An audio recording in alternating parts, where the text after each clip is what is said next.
ఈ మధ్య కాలంలో ప్రతి ఒక్కళ్ళు చర్చించుకుంటున్న అంశం బిఎస్ఎన్ఎల్.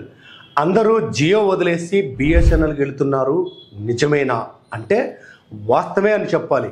ఇక్కడ చాలామంది అనుకుంటున్నట్టు అనంత్ అంబానీ పెళ్లి వల్లనో వాళ్ళు 5,000 కోట్లు ఖర్చు పెట్టడం వల్లనో వెళుతున్నారు అనుకుంటే పొరపాటే.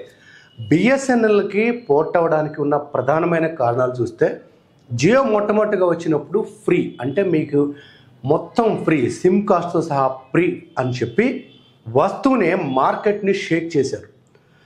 అంబానీ లక్షణం ఎలా ఉంటుందంటే వాళ్ళు ఏ బిజినెస్లోకి దిగినా మోనోపాలీ అంటే నేను తప్ప వేరే బిజినెస్ మ్యాన్ కనపడకూడదు, వేరే ఏ కాంపిటేటర్ బతకూడదు. అలానే వచ్చారు. వస్తువునే వాళ్ళు ఆ ఆఫర్ పెట్టడంతో సర్వీస్ బాగుంది, డేటా ఎక్కువ వస్తుందన్న ఉద్దేశంతో చాలామంది జాయిన్ అయ్యారు. అది మెల్లమెల్లగా రేట్లు పెంచుకుంటూ రోజుకి 2 GB data, 1.5 GB data, 1 GB data. వాస్తవానికి ఒక పర్సన్ ప్రొఫెషనల్గా ఉన్నవాళ్ళు ఎక్కువగా మెయిల్స్ వాడే వాళ్ళకి కూడా 1 GB డేటా సరిపోతుంది. మరి 2 GB డేటా ఎందుకు వాడుతున్నారంటే తెలియకుండా మనల్ని ఎంటర్టైన్మెంట్ వైపు పెట్టి మన మొత్తాన్ని అటెన్షన్ తీసుకెళ్ళి అటువైపు ఎడిక్ట్ అయ్యేటట్టు చేశారు. మరి ఇప్పుడు సడన్గా బిఎస్ఎన్ఎల్ వైపు ఎందుకు వెళ్తున్నారంటే అంబానీ ఆస్తుల మీద వాళ్ళు అనుభవిస్తున్న దాని మీద వచ్చిన కోపం కాదు, నెట్వర్క్ పనిచేయకపోవటం. మేజర్ సిటీలో ఎక్కడ కూడా కాల్స్ చేయాలంటే మాత్రం నరకం కనిపిస్తుందనే చెప్పాలి. ఎందుకంటే మనం ఉన్నది సిటీలోనే కదా, ఇంత పెద్ద బిల్డింగ్లో ఉన్నామంటే కాల్స్ కనెక్ట్ అవ్వదు, యువర్ కాల్ డిస్కనెక్టెడ్ అని వచ్చేస్తుంది. అలాగే కొంచెం లోపలికి వెళ్ళినా లేదా ఒక సెల్లార్లో ఉన్న పల్లెటూరులోకి వెళ్ళినా ఇంకా బాధ వర్ణనాతీతోనే చెప్పాలి. బిఎస్ఎన్ఎల్ వైపు ఎందుకు అడుగులు వేస్తున్నారు అంటే మీరు మారుమూల గ్రామాలకు వెళ్ళండి, ఎక్కడో మారేడుమిల్లి లాంటి చిన్న చిన్న అడవుల్లో ఉన్న గ్రామాలకు వెళ్ళినా అక్కడ బిఎస్ఎన్ఎల్ నెట్వర్క్ ఉంది. ఈ దేశానికి అసలు టెలికమ్యూనికేషన్స్ అందించిందే బిఎస్ఎన్ఎల్. వాళ్ళకున్న నెట్వర్క్ చాలా స్ట్రాంగ్.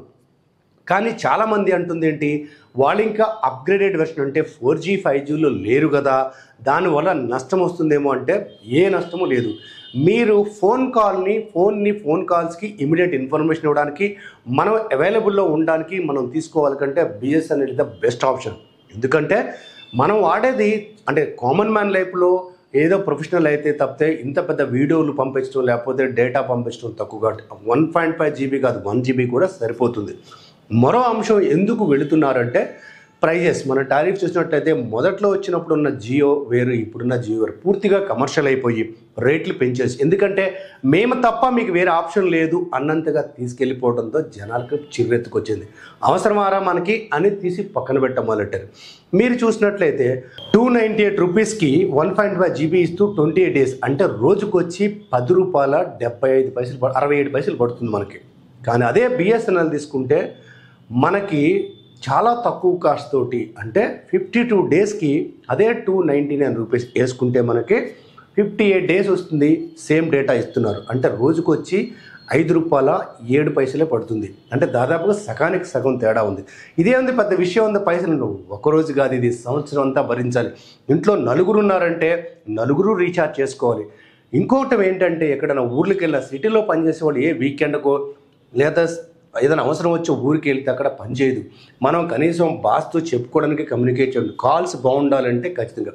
అది కాదండి మరి నా డేటా పరిస్థితి ఏంటి, నేను బిఎస్ఎన్ఎల్ పోర్ట్ అయిపోయా, మరి నేను ఎక్కడో మీటింగ్లో ఉంటాను. మీరు గుర్తుపెట్టుకోండి, మీరు హోటల్లో ఉన్నా, ఇప్పుడు నేను ఉన్నాను, ఎక్కడైనా ప్రోగ్రామ్ చేయడానికి వెళ్ళినా ఎవరిదైనా మీటింగ్ వెళ్ళినా అక్కడ ఆల్రెడీ వైఫై నెట్వర్క్ ఉంటుంది. వాళ్ళు వైఫై తీసుకొని మనం ఏదన్నా నెట్ సంబంధించి చేయాలంటే చేయొచ్చు. సో ఏతావత తెలియదు ఏంటంటే బిఎస్ఎన్ఎల్ ఖచ్చితంగా అద్భుతం కాబోతుంది. ఎందుకంటే వాళ్ళు వచ్చింది పబ్లిక్ సర్వీస్ మోటివ్ తోటి, జియో వచ్చింది పబ్లిక్ను ఉపయోగించి బిజినెస్ చేయడంతో. ఈ విషయం మన దేశవ్యాప్తంగా అందరికీ అర్థమైన తర్వాత ఇవన్నీ ఓకే, వాడు బిజినెస్ చేస్తే చేశాడు, నాకు తక్కువ కాస్ట్కి ఎక్కువ సర్వీస్ ఇవ్వగలుగుతున్నాడా, అసలు ఫోన్ ఉన్నది నేను బతుకున్నానో లేదో ఎక్కడున్నా కావాలని కాంటాక్ట్ చేయడానికి, ఆ కాంటాక్ట్ చేయడం అనే ప్రైమరీ నీడ్ మిస్ అయినప్పుడు అసలు నేను బిఎస్ఎన్ఎల్కి ఎందుకు ఉండాలి అనే ఉద్దేశంతో వెళ్తున్నారు. చాలామంది అనుకున్నట్టు బిఎస్ఎన్ఎల్ అప్గ్రేడ్ లేదంటే షార్ట్ టైంలోనే వాళ్ళు టాటాతో కలిపి అత్యధిక అద్భుతమైన నెట్వర్క్తో రాబోతున్నారు. దానికోసమనే దాదాపుగా గత 2 నెలల్లోనే లక్షల మంది బిఎస్ఎన్ఎల్ పోర్ట్ అవుతున్నారు. ఇది ఆగస్ట్ ఎండింగ్కి వచ్చి ఈ నెంబర్ చాలా డబుల్ త్రిబుల్ కాబోతుందని నిపుణుల అంచనా. అదే బిజినెస్ అనాలిసిస్ కూడా. ఏదైనా సరే మనకి ఇష్టం వచ్చినట్టు చేసుకుంటూ వెళ్తే అది బిజినెస్ అవ్వదు. నిజంగా కస్టమర్ కావాల్సిన నీడ్ తీర్చినప్పుడు మాత్రమే బిజినెస్ అవుతుంది.